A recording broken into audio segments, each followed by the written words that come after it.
This one we've heard since we were small, I'm sure. In fact, we've probably heard it so often we could quote it. It says, whatever you sow, what? You shall reap. Here's my first suggestion on the law of sowing and reaping. Don't try to beat it. You might as well try sitting on the sun in the morning. Keep it from coming up. You'll have better luck. Whatever you reap is what you've sown. If you don't like the crop, who do you look up? Answer, whoever planted it. And where do you find who planted your crop? Answer, in the mirror. That's where you go.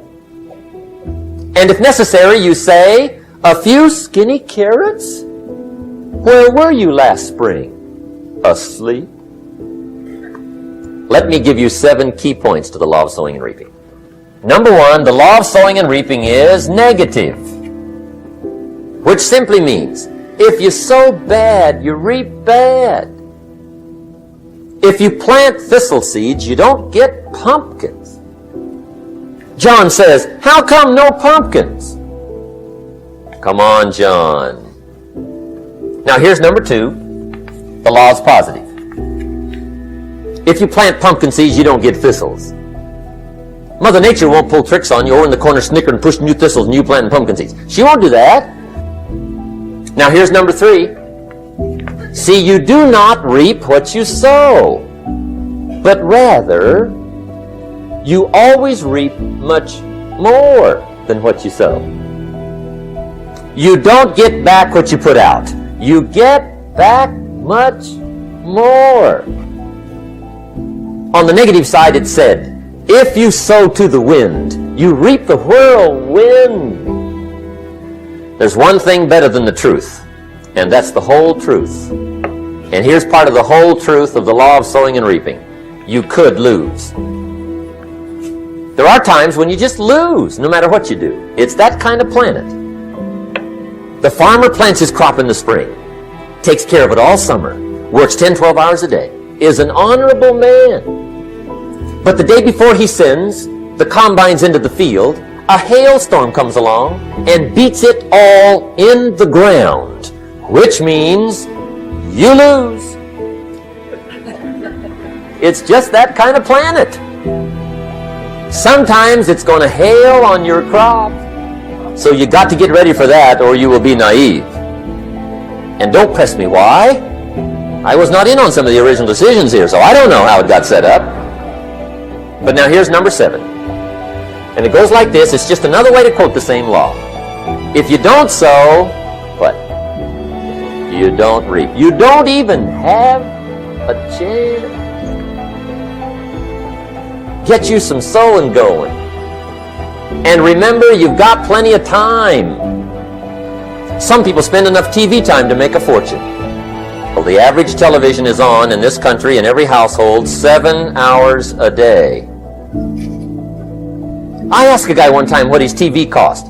He said about $450. I said, you forgot to look at the price tag. I said, that television costs you, in my opinion, at least $12,000 a year.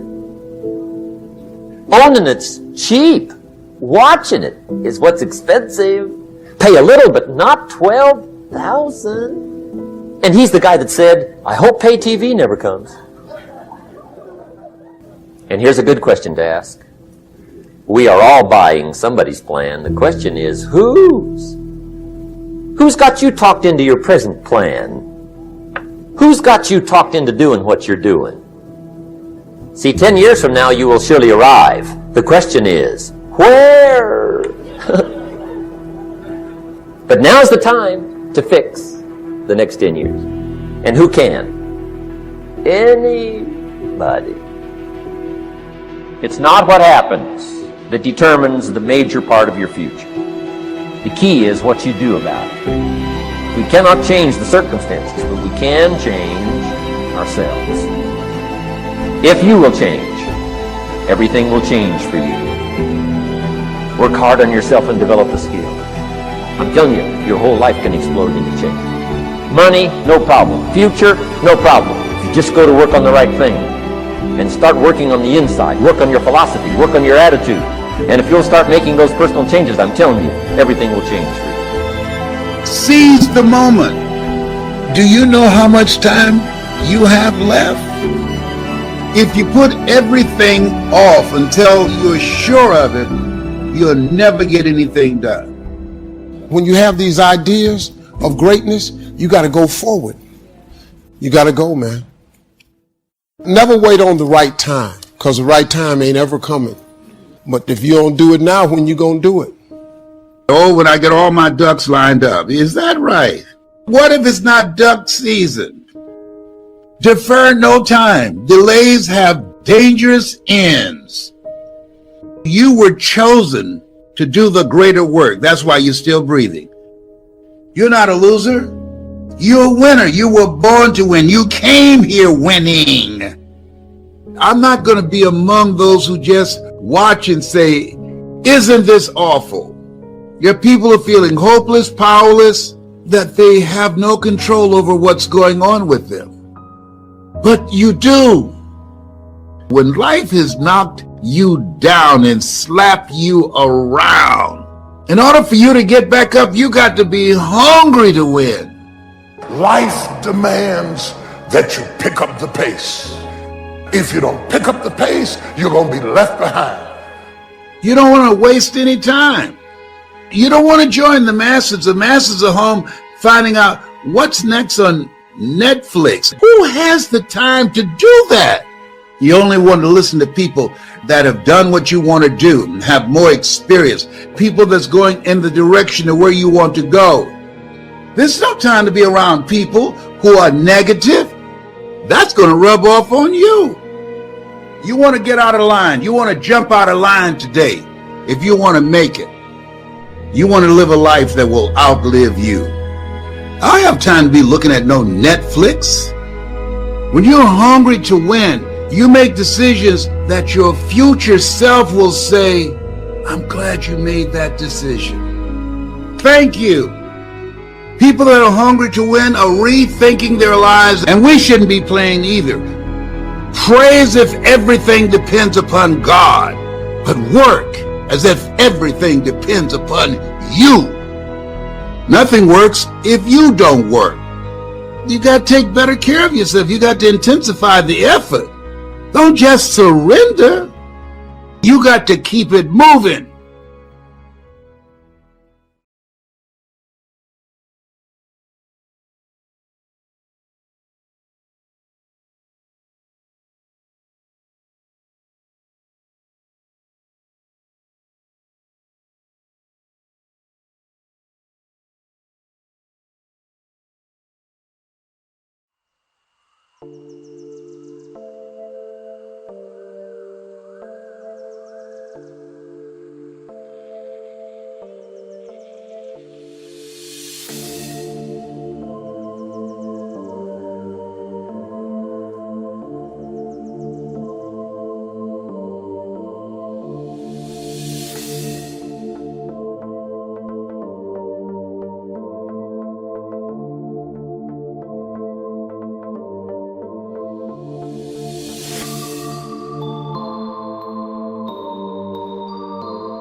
is down, what's left is right.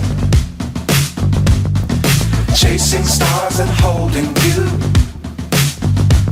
I can't see the end, but we'll see it through.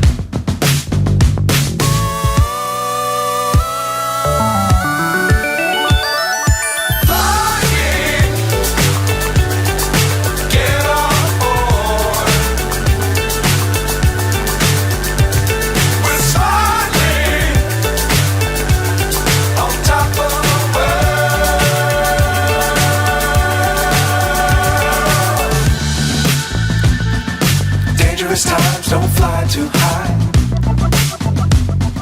Be sure to keep the ground in sight. Fly forever if you keep it tight. Love the world but keep the sky on your mind.